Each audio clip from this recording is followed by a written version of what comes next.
Hey guys, welcome back to Civil Academia. Today we are going to solve another question, and the question says that a prismatic bar is fastened between two rigid walls A and B and subjected to the loads as shown. Determine the reactions at the support. तो ये question पूछी गई है year 1999 में engineering services examination में और ये आई है 40 मार्क्स की। लेकिन अभी आप एक्सपेक्ट नहीं कर सकते ये इंजीनियरिंग सर्विसेज में पूछी जाएगी कि ये काफी इजी क्वेश्चन है, लेकिन डेफिनेटली आप स्टेट के कन्वेंशनल स्टेट या पीएसयू कन्वेंशनल पेपर्स में आप इसे एक्सपेक्ट कर सकते हैं इस तरह के क्वेश्चंस। और अगर आप कॉलेज स्टूडेंट हैं तो अपने कॉलेज के सेमेस्टर एग्जाम्स में तो डेफिनेटली एक्सपेक्ट कर सकते हैं। This is the most common question of strength of materials. So let's begin. Question बोल रहा है एक प्रिज्मेटिक बार दी हुई है, उसमें फोर्सेस लग रहे हैं। यहाँ पर आप देख सकते हैं पॉइंट सी पे, ये जो पॉइंट सी है यहाँ पर 13.6 किलो न्यूटन की फोर्स लग रही है एंड पॉइंट डी में 27.2 किलो न्यूटन की फोर्स लग रही है। और इसकी लेंथ है, एसी पार्ट की लेंथ है 100 मिलीमीटर, सीडी पार्ट की लेंथ है 200 मिलीमीटर एंड डीबी पार्ट की लेंथ है 300 मिलीमीटर। अब क्वेश्चन बोल रहा है find the reactions at the support. आपको क्या बेसिकली निकालना है, आपको रिएक्शंस निकालना है, reaction A and reaction at B. तो इसको निकालने के लिए सबसे पहले हम बनाएंगे एफबीडी या फ्री बॉडी डायग्राम। ओके, हम लोग बनाएंगे फ्री बॉडी डायग्राम। तो लोगों को सबसे पहले, बच्चों को सबसे पहले फ्री बॉडी डायग्राम बनाने में ही प्रॉब्लम हो जाती है कि उन्हें समझ में ही नहीं आता कि कैसे रिएक्शंस ड्रॉ करें, कैसे फ्री बॉडी डायग्राम बनेगी।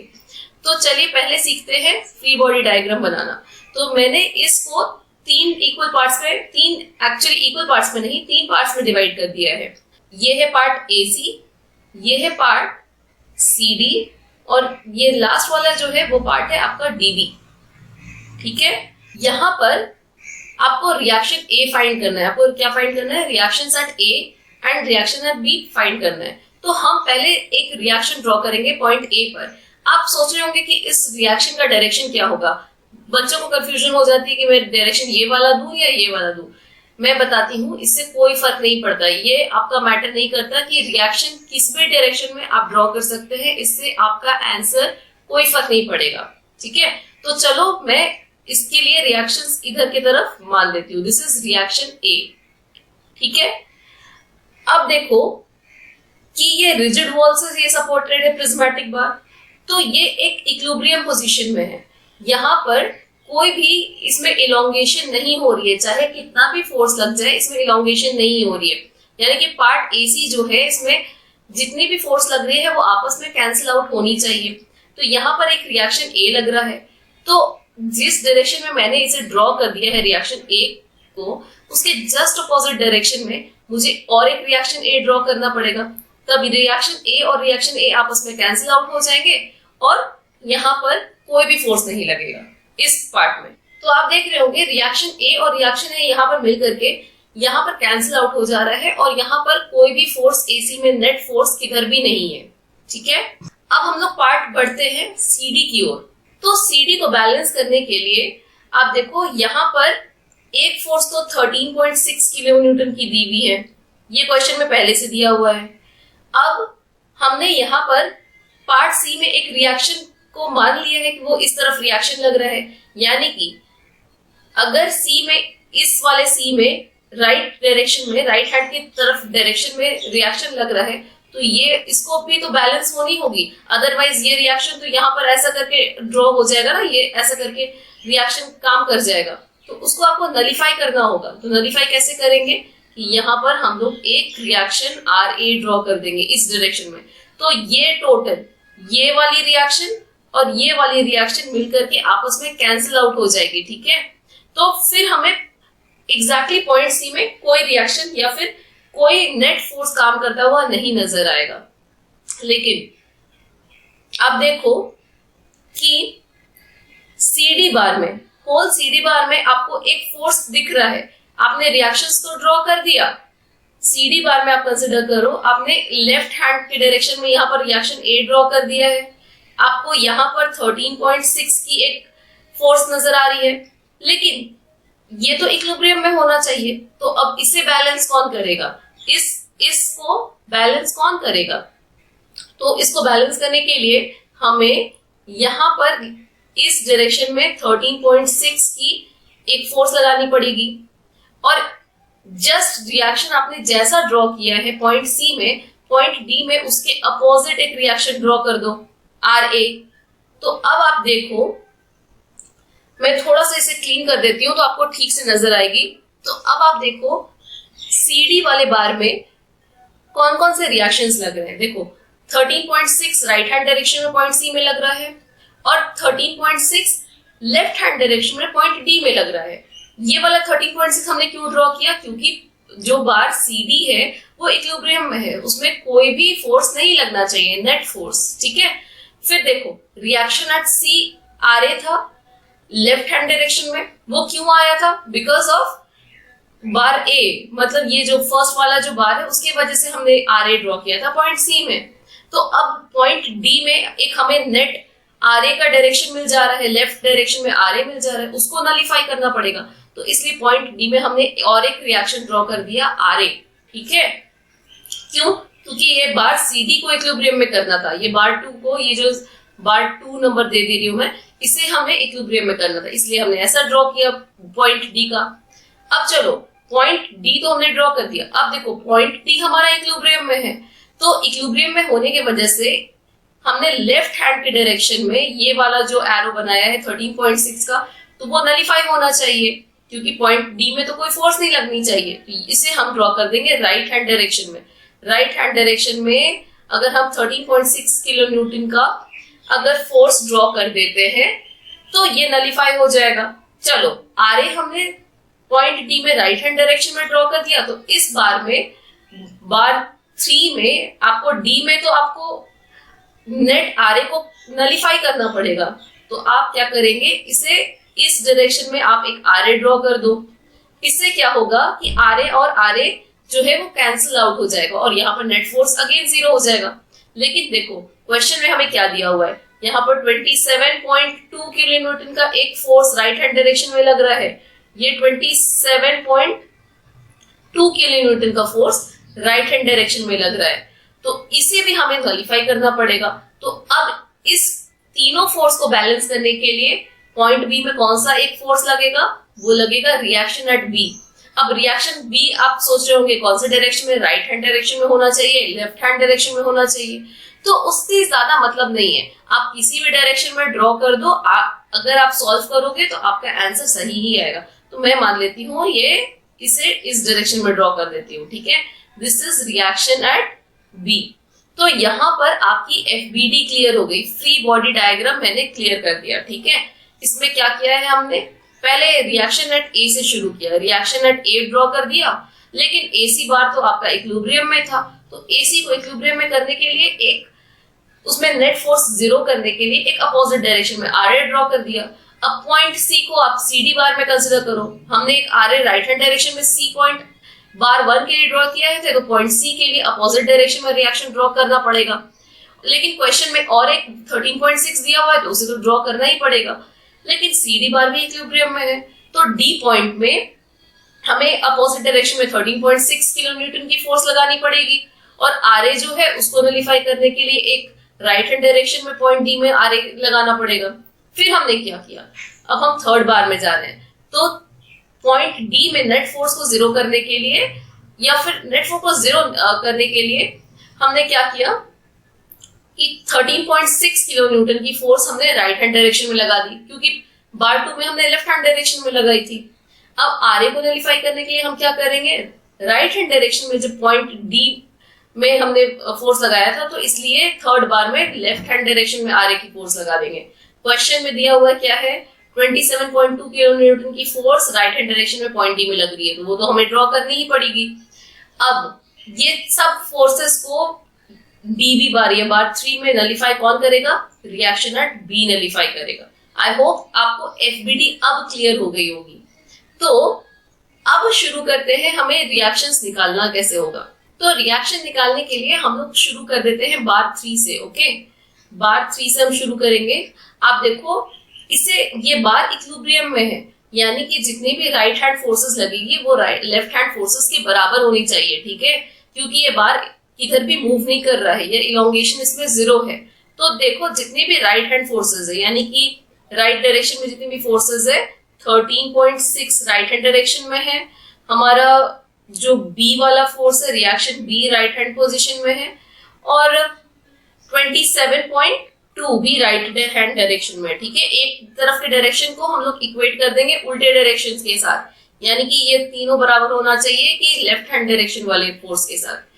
तो अब इस इक्वेशन के बाद हमें जो मिल जाएगा, this implies R B minus R A, ये हमें एक रिलेशन मिल गया, R B minus R A is equals to minus, अब हम लोग 13.6 और 27.2 को आपस में जोड़ देंगे तो हमें मिल जाएगा 40.8, या फिर हम इसे लिख सकते हैं, अगर माइनस माइनस नहीं लिखना चाहे तो R A minus R B लिख देते हैं। ओके, ये बेटर रहेगा, उल्टा दो साइड माइनस से मल्टीप्लाई कर देते हैं तो ये माइनस टर्म कट जाएगा, तो ये बेटर रहेगा ना, R A minus R B ऐसा लिख देते हैं, R A minus R B is equal to 40.8 kilonewton. मैं यहाँ पर यूनिट नहीं लिख रही हूँ, दिस इज 40.8 किलो न्यूटन। तो I hope this relation is clear to you, ये कैसे आया। अब हमें आर ए और आर बी सॉल्व करनी है, तो हमें और एक किसी भी तरह और एक इक्वेशन चाहिए होगा, तो हम उस इक्वेशन को आप देखो कैसे लिख सकते हैं। क्या हम सेकंड वाले बार से एक इक्वेशन आर ए और आर बी के बीच में रिलेशन निकाल सकते हैं? नहीं निकाल सकते हैं। क्यों नहीं निकाल सकते हैं? क्योंकि सेकंड वाले बार में हमारे पास आर बी वाला टर्म ही नहीं है। फर्स्ट वाले बार से निकाल सकते हैं कि आर ए और आर बी का इक्वेशन? नहीं निकाल सकते हैं। क्यों? क्योंकि यहाँ पर भी हमारे पास आर बी वाला टर्म नहीं है। आर बी वाला टर्म कहाँ था? सिर्फ थर्ड वाले बार में था, जिसमें आर ए और आर बी प्रेजेंट थी। तो हमें और एक इक्वेशन की जरूरत है, तब वो इक्वेशन कहाँ से आएगा?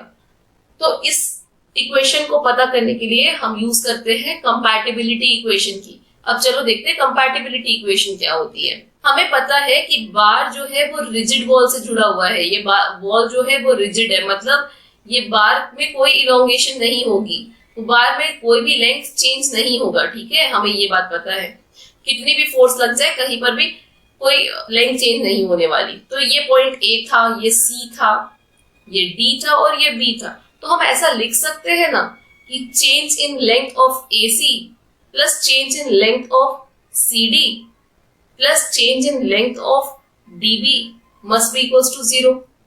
अब आप लोगों को पता होगा एक फॉर्मूला, ये हमने किया हुआ भी है, ये बहुत ही आसान सा फॉर्मूला है कि अगर कोई भी प्रिज्मेटिक बार है और उसमें फोर्सेस लग रही है P, तो इसमें इलोंगेशन कितना होता है?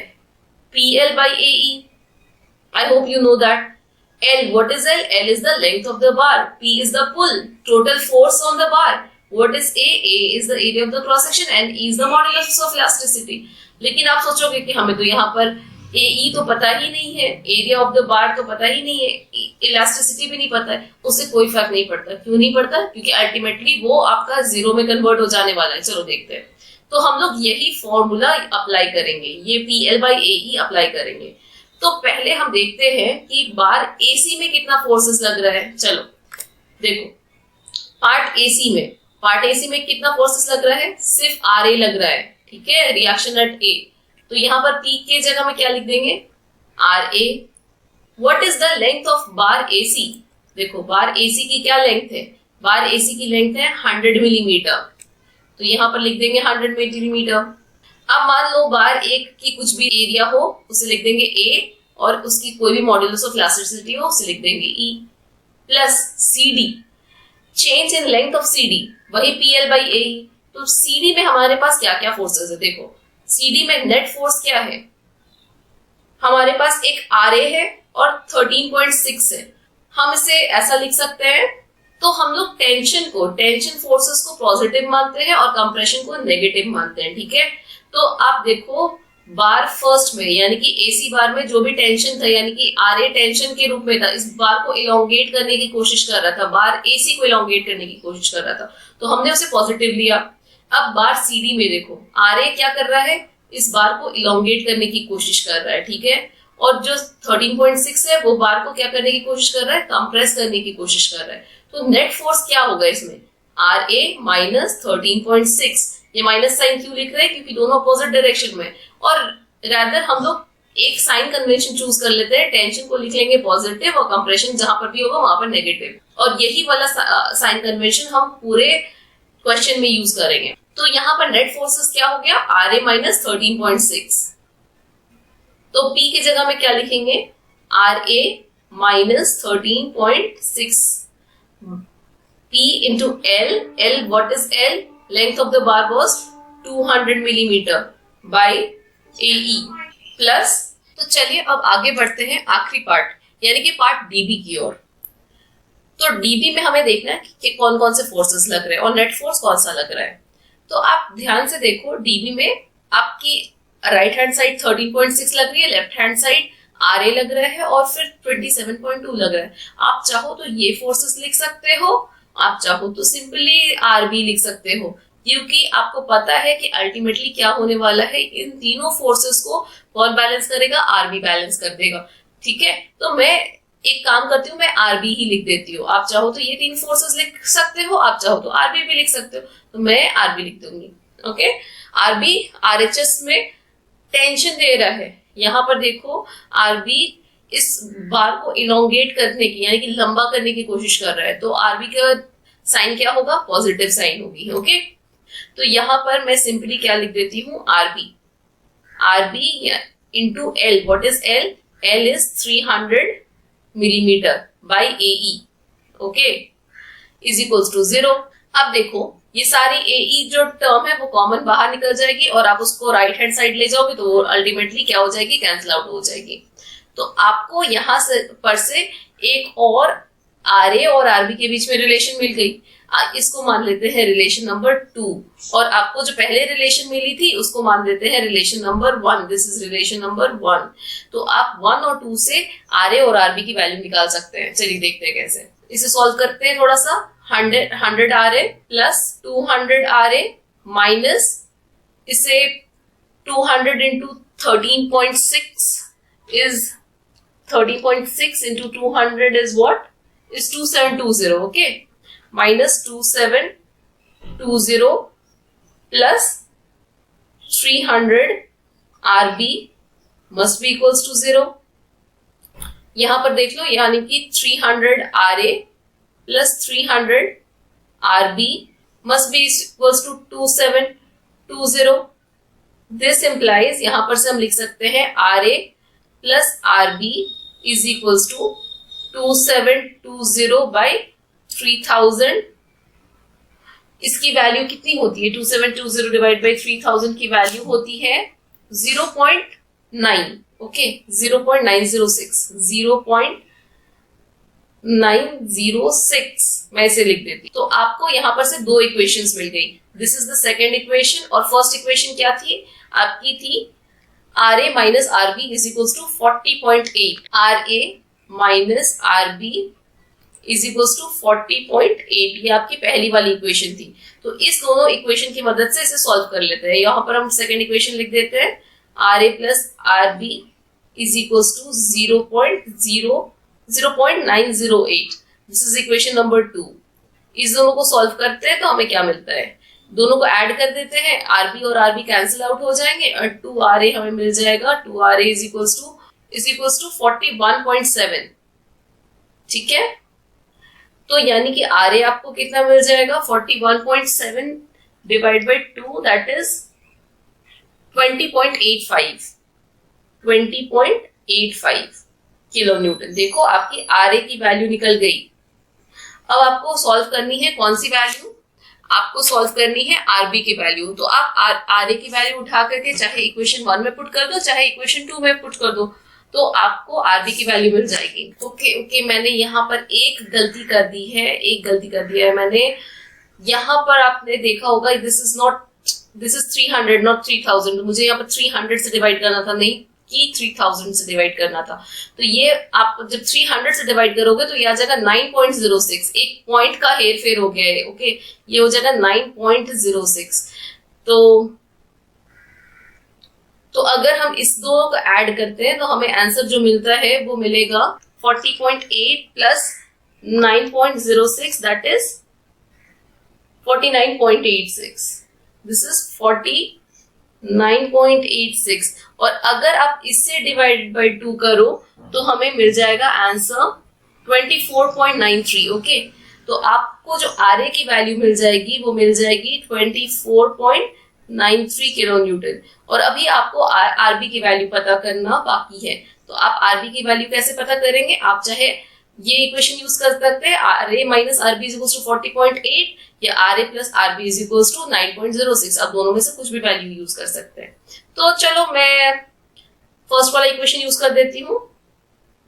तो RB की वैल्यू हो जाएगी आपकी RA माइनस 40.8। तो RA की वैल्यू क्या थी? 24.93 माइनस 40.8। अब आप देख रहे होंगे कि ये नेगेटिव में आंसर आ रही है। ओके, 40 पॉइंट अगर हम 8 उसे माइनस करते हैं तो हमारा आंसर जो आता है वो आता है माइनस 15.87, माइनस 15.87 किलो न्यूटन। तो इस माइनस 15.87 का क्या मतलब होता है? ठीक है, इस माइनस 15.87 का ये मतलब होता है कि जो जिस डायरेक्शन में हमने आरबी ली थी उसकी डायरेक्शन उससे अपोजिट है। यानी कि यहाँ पर देखो, हमने जो आरबी की डायरेक्शन दी थी ना, ये राइट हैंड के साइड में, ये आरबी हमने माना था कि RB is here right hand direction में, तो आरबी ऐसा नहीं है, आरबी माइनस में आ रहा है, यानी कि उसकी जो डायरेक्शन है वो इस डायरेक्शन में है। ठीक है, लेफ्ट हैंड डायरेक्शन में। और आरए का वैल्यू आया है 40.8, दैट इज पॉजिटिव, यानी कि हम लोग जो आरए की जो डायरेक्शन लिए थे वो सही है। आरए की वैल्यू आ जाएगी 40.8 और आरबी की वैल्यू आ जा रही है हमारी minus something, that is minus 15.87। Minus का मतलब होता है लेफ्ट हैंड डायरेक्शन में, 15.87 in the left direction. I hope this lecture is clear to you. If yes, then do share it with your friends. Do like, subscribe my channel. See you in the next class with another question of strength of materials. Till then, bye-bye and have a nice day. And yes, you can. Bye-bye.